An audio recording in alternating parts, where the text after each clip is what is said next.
Okay, now wonderful question, one of the मतलब I can say very good question. और यहाँ पे वो डिस्कस कर रहे हैं that in the given circuit shown initially there is no charge on capacitors and keys S1 and S2 are open. The value of the capacitors are C1 10 microfarad, C2 13 microfarad.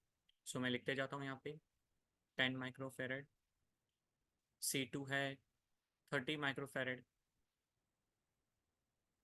C3 C4 80 microfarad। और पूछा है कि इसमें से कौन से statements correct है। Okay, now question ये है, अगर ऑप्शन में देखूँ तो इसमें भी मोर देन वन करेक्ट है। 2019 का क्वेश्चन है जी एडवांस का। सो अगर आप चेक करोगे तो लिखा है the key S1 is kept closed for long time such that capacitors are fully charge. Now key S2 is closed at this point of time. The instantaneous current across 30 ohm resistor between P and Q is 0.2 ampere, round off to first decimal place. Next option में पढ़ता हूँ, if key S1 is kept closed for long time such that capacitor are fully charged, the potential or the voltage across capacitor C1 will be 4 volt. At time t equal to 0, the key S1 is closed. The instantaneous current in the closed circuit will be 25 milliampere. Or if S1 is kept closed for long time such that capacitors are fully charged, the potential difference between P and Q will be 10 volt. So बच्चा party, what I will do is that सबसे पहले हम C option को consider करते हैं। आप बोलोगे क्यों sir? Because this talks about as soon as the switch is close and then what happens. बाकी तीनों में बहुत देर तक है तो स्टेडी स्टेट का केस है। एंड मैं आपको यहाँ पे ये भी सिखाना चाहता हूँ that you should how to pick a option and then go with the solution. तो सबसे पहले ये देखो कि S1 को आपने तुरंत क्लोज करके फिर आप देख रहे हो, because in that particular case the capacitor will act like a short circuit. सही, the capacitor act like a short circuit. तो आप क्या करोगे बेटा, आप क्या करोगे? तो आप ऐसा कुछ करोगे ना कि अगर शॉर्ट सर्किट है तो C1, फिर आपके पास C3, फिर आपके पास C4, ये सारी चीज़ें है ना, मतलब शॉर्ट सर्किट की तरह बिहेव करेगी। तो आपका जो एक्चुअली में अगर मैं सिंपल KVL अप्लाई कर दूँ तो हो जाना चाहिए मेरे हिसाब से, है ना।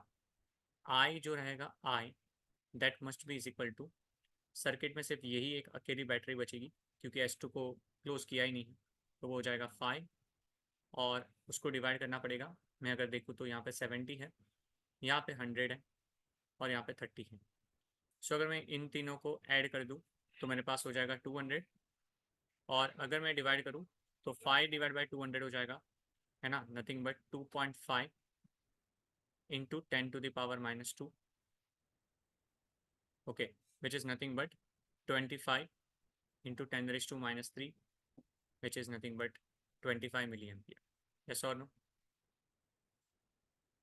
सो मेरे हिसाब से ऑप्शन सी जो है वो करेक्ट आंसर है, क्योंकि यहाँ पे भी पूछा है which of the options are correct. तो ऑप्शन सी जो है वो मेरा करेक्ट आंसर है। ठीक है, तो C is correct. If I talk about option B and option D, if key S1 is kept closed for a long time such that capacitors are fully charged, और फिर वो दोनों केस जो है वो हमें देखने हैं। तो लॉन्ग टाइम बोला गया है, यस और नो? तो कैपेसिटर्स पूरे के पूरे चार्ज हो गए, हाँ है ना। और कैपेसिटर्स अगर पूरे के पूरे चार्ज हो गए तो it will act like kind of open circuit, yes और नो? तो हम उसके अक्रॉस का चार्ज फाइंड कर सकते हैं, यस, परफेक्ट। क्योंकि अगर चार्ज फाइंड करा तो आई थिंक आ जाएगा। तो उस केस में logically if you talk about then C1 और फिर C3 और फिर ये C4, ये तीनों के तीनों सीरीज में, बराबर। तो मैं एक काम करता हूँ, मैं लॉजिकली जाऊँ तो C3 C4, है ना। सो मैं सेकंड केस लेता हूँ, C3 C4 सीरीज में है तो उसका जो CS आएगा, क्योंकि दोनों 80-80 है, तो आई थिंक वो हो जाएगा 40 माइक्रोफेरेड। उसके बाद मेरे पास जो C1 है वो 10 माइक्रोफेरेड है। और फिर उसका जो इक्विवेलेंट आएगा है ना, जो C इक्विवेलेंट होगा वो हो जाएगा 10 into 40 into 10 upon 10 plus 40 which is 50। सही है। So I think the answer is going to be, है ना, 8। आई होप ये समझा होगा आपको बेटा। ओके, तो 8 माइक्रोफैरेड आ रहा है इक्विवेलेंट कैपेसिटेंस। सो उस केस में मैं Q फाइंड कर सकता हूँ। तो Q हो जाएगा C into V. So it is going to be 8 into 5 which is nothing but 40 microcoulomb. So 40 microcoulomb का चार्ज आना चाहिए। ओके, सो मैं वन बाय वन चलूंगा। If I go with this, इसके अक्रॉस अगर चार्ज है 40 माइक्रोकूलम, तो इसके अक्रॉस का वोल्टेज हो जाएगा 40 upon 10 which is 4 volt. So option B पढ़ो, if key S1 is kept for a long time and the full is charged, the voltage across capacitor C1 will be 4 volt. Yes, I think it is absolutely correct. So B is also correct. ठीक है। Potential difference across P and Q, वो बोल रहे हैं कि यार वो जो है ना वो 10 वोल्ट होगा। यार ये गलत हो गया, बिकॉज P है ना, अगर आप ध्यान से देखोगे तो वो यहाँ से कनेक्टेड है ऐसा, और Q कनेक्टेड है यहाँ पे ऐसा। अब 70 ओम में से तो कोई करंट फ्लो हो नहीं रहा क्योंकि कैपेसिटर फुल्ली चार्ज है। तो आपके अक्रॉस P एंड Q के अक्रॉस का जो वोल्टेज है वो C1 का वोल्टेज है विच इज 4। तो 10 वोल्ट तो हो ही नहीं सकता। That means that is the wrong answer. So जो डी ऑप्शन है वो आपका गलत है, तो हम डी ऑप्शन को हटा देते हैं। सही। नेक्स्ट, द मोस्ट इंपॉर्टेंट, अब आता है ऑप्शन ई। S1 को बहुत देर तक बंद रखा, ठीक, और S2 को क्लोज करने के तुरंत बाद इंस्टेंटेनियस करंट कितना होगा उसके बारे में they are going to discuss. तो अब है ना, क्योंकि S1 को बहुत देर तक बंद करा है तो अब हर कैपेसिटर एक काइंड ऑफ बैटरी की तरह एक्ट करेगा। सही है। तो मैं पहले तो हर कैपेसिटर के अक्रॉस चार्ज का जो फ्लो है वो बता देता हूँ, जो करंट फ्लो हो रहा होगा लाइक दिस वे। और अब मैं हर एक का पहले तो वोल्टेज निकाल लेता हूँ। मैंने चार्ज तो निकाल दिया था 40 माइक्रोकूलम। सो मैं एक काम करता हूँ, ये जो 40 माइक्रोकूलम है तो C3 जो हो जाएगा मेरे हिसाब से, okay, so C3 is going to be voltage 40/80 which is 0.5 volt, और सिमिलरली ये भी हो जाएगा 0.5 वोल्ट। परफेक्ट है, समझ में आ रहा है अच्छे से बेटा। ओके, और S2 को तुरंत क्लोज कर रहे हैं तो S2 इज क्लोज्ड, एंड उसके तुरंत बाद पूछा है हेंस जो C2 हो जाएगा it will act like a short circuit.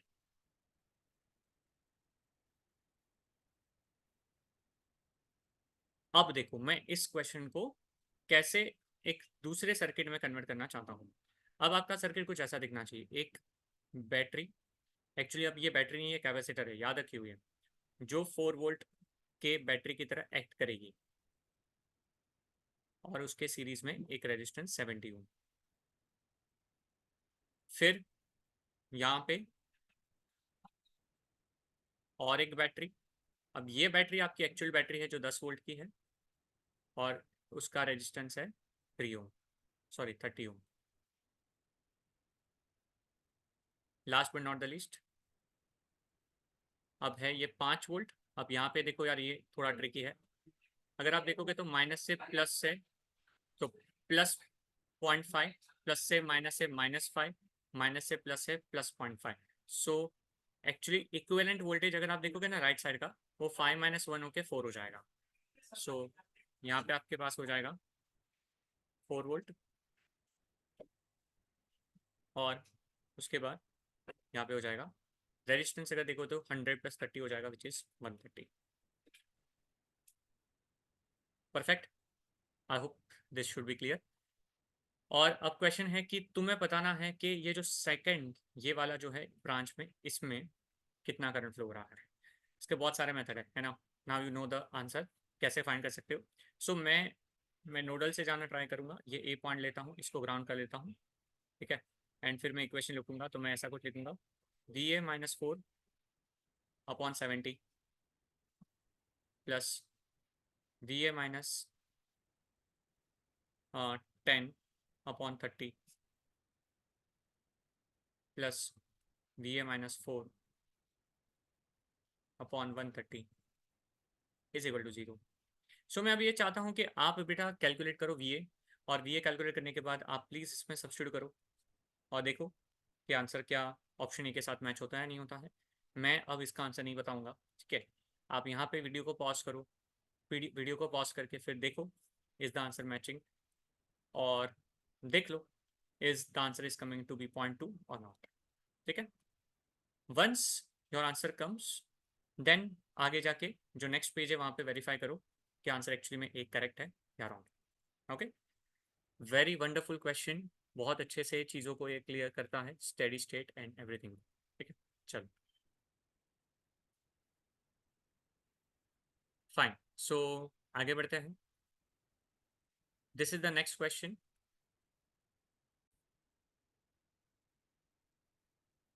Okay, this is the next question जहाँ पे हमें फाइंड करना है the potential difference between point A and B and between the point B and C in the steady state.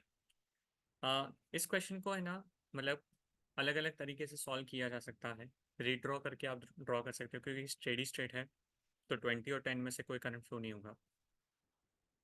But मैं यहाँ पे ना specially nodal analysis का एक मतलब रिकैप लेना चाहता हूँ कैपेसिटेंस के अंदर।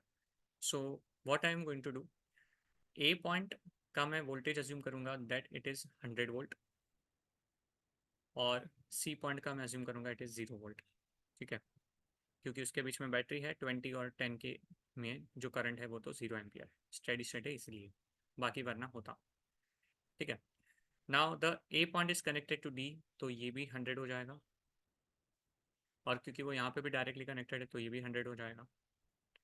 एफ पॉइंट पे भी डायरेक्टली 100 हो जाएगा, ठीक है।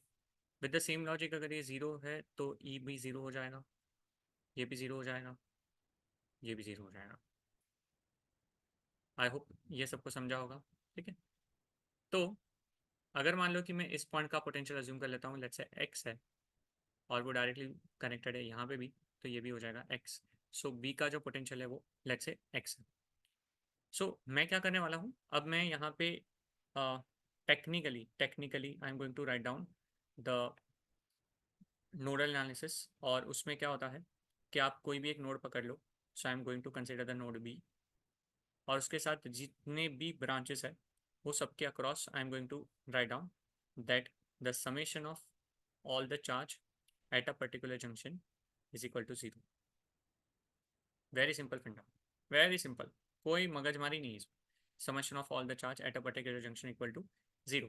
सो मैं यहाँ पे एक तो कंसेप्ट लगाऊंगा that you go at this बात, तो आप लिखोगे, अच्छा charge is C into delta V, ये मत भूलना, it is C into delta V, ठीक है। सो जो क्यू होता है वो हमेशा याद रखना, it is C into delta V. So मैं 1 बाय 1 लिखूंगा, पहले मैं जो मैंने आपको बनाया है वैसा x-100 इंटू में 3 लिख दूंगा। फिर मैं एक वर्टिकल का लिखता हूँ ये वाला, उसमें भी वापस वही आएगा, प्लस x-100 इंटू 3 हो जाएगा, प्लस अगर मैं बात करूँ तो ये हॉरिजॉन्टल वाला, सो ये हो जाएगा x-0 इंटू 1, प्लस मैं नीचे वाला लिख सकता हूँ ये वाला, वो भी हो जाएगा x-0 into 1। So bracket open करेंगे तो 3x plus 3x plus x plus x, तो आई थिंक 8x आ जाएगा, इज इक्वल टू 300 300 600 हो जाएगा मेरे हिसाब से। सो x की वैल्यू आ जानी चाहिए 600/8, ओके आई थिंक 8 7 ज़ा 56 40 75 वोल्ट, परफेक्ट। तो आपको पूछा है तुम फाइंड करो ए और बी का पोटेंशियल डिफरेंस, ठीक। तो ये 75 लिख दो यहाँ पे। तो अगर ए और बी के बीच में पोटेंशियल डिफरेंस पूछा, V A and V B basically, तो कॉमन सेंस है 100 - 75 करना पड़ेगा, आंसर 25 वोल्ट होगा। और अगर आपको वी बी माइनस वी सी पूछा, तो it is nothing but 75 - 0 which is 75। या देख लो सिर्फ, इतना सॉल्यूशन है, इतना सॉल्यूशन। और अगर आप दूसरा देखोगे, जैसे यहाँ पे भी दे डू दिस, रीड्रॉ करके फिर सब करना, मतलब यहाँ पे सोल्यूशन भी आधा है काइंड ऑफ। सो मैं आपको एक चीज़ समझाना ये चाहता हूँ कि अगर तुम्हें नोडल आता है ना, तो तुम इससे पावरफुल कोई टेक्निक नहीं है बेटा, है ना। तो मेक श्योर करो आप इसको अच्छे से करो, है ना। Next, a part of circuit in steady state along with the current is flowing, the value of resistance etc is shown in the figure, calculate the energy stored in the capacitor C। मतलब मुझे यहाँ का energy चाहिए। याद ये रखना है steady state है तो मतलब जो करंट होगा बेटा, जो करंट होगा आ, वो एक आपको दिमाग में ये चलना चाहिए बेटा, that the current will not flow the capacitor, flow through the capacitor, बराबर। And one very important thing, a part of circuit is shown. So ये बहुत बड़ी सर्किट है यार। तो ऐसा मत समझो कि यहाँ पे जैसे एक जो हमारा होता है जब हम इक्विवेलेंट वैल्यू फाइंड करते हैं, दैट यहाँ पे रेजिस्टेंस है तो ओपन है, तो मतलब यहाँ से मतलब करंट फ्लो नहीं हो सकता ना। This is a part of a circuit, मतलब ये हो सकता है 4 ओम रेजिस्टेंस कहीं पे और आगे कनेक्टेड हो। ओके, सो आई थिंक मैं यहाँ पे लॉजिकली जाऊँ तो ये 2 एम्पियर आ रहा है, यहाँ से 1 एम्पियर आ रहा है, टोटल करंट हुआ 3 एम्पियर। तो इस जंक्शन से और मतलब नीचे नहीं जा सकता क्योंकि कैपेसिटर फुल्ली चार्ज है, स्टेडी स्टेट में है, तो यहाँ से जाना चाहिए 3 एम्पियर, बराबर। तो ये 3 एम्पियर है तो यहाँ पे 15 वोल्ट हो गया। फिर यहाँ से भी 3 एम्पियर ही जाएगा बेटा, तो ये 3 वोल्ट हो गया। अब यहाँ पे पहुँचेगा तो अब मुझे नहीं पता कि कितना स्प्लिट होगा, तो मैं इस जंक्शन पे आता हूँ। इस जंक्शन पे यहाँ देखो जा रहा है 2 एम्पियर, और लेकिन यहाँ पे आ रहा है 1 एम्पियर, है ना। और अकॉर्डिंग टू KCL अगर 1 आ रहा है तो यहाँ पे भी 1 एम्पियर आ रहा होना चाहिए टू मेक इट 2 एम्पियर, मतलब रिवर्स कैलकुलेशन कर रहा हूँ, है ना। सो 2 - 1 करेंगे तो 1 एम्पियर आया। सो मतलब ये हुआ कि यहाँ से 3 एम्पियर आ रहा था, 1 एम्पियर उसने लेफ्ट में मारा तो लेफ्ट राइट में जाएगा 2 एम्पियर। बाद में उसका भी कुछ काम है नहीं, ये 1 एम्पियर आ गया तो यहाँ पे आ गया 2 वोल्ट। सो कॉमन सेंस ये है कि अगर मैं इसको नाम दे दूँ कि लेट्स से ये this is point is A and this point is B, तो इसके अक्रॉस का जो ए और बी के बीच में जो कैपेसिटर है उसका वोल्टेज कितना होगा। So this 15 plus this 3 plus this 2। So voltage across capacitor which is A B is going to be 15 plus 3 plus 2. The answer is 20 volt. Hence, energy stored is going to be half CV square. So the funda is going to be half C की value डाल दो which is 4 into 10 to the power minus 6, और V का square करना पड़ेगा which is 20 का square which is 400।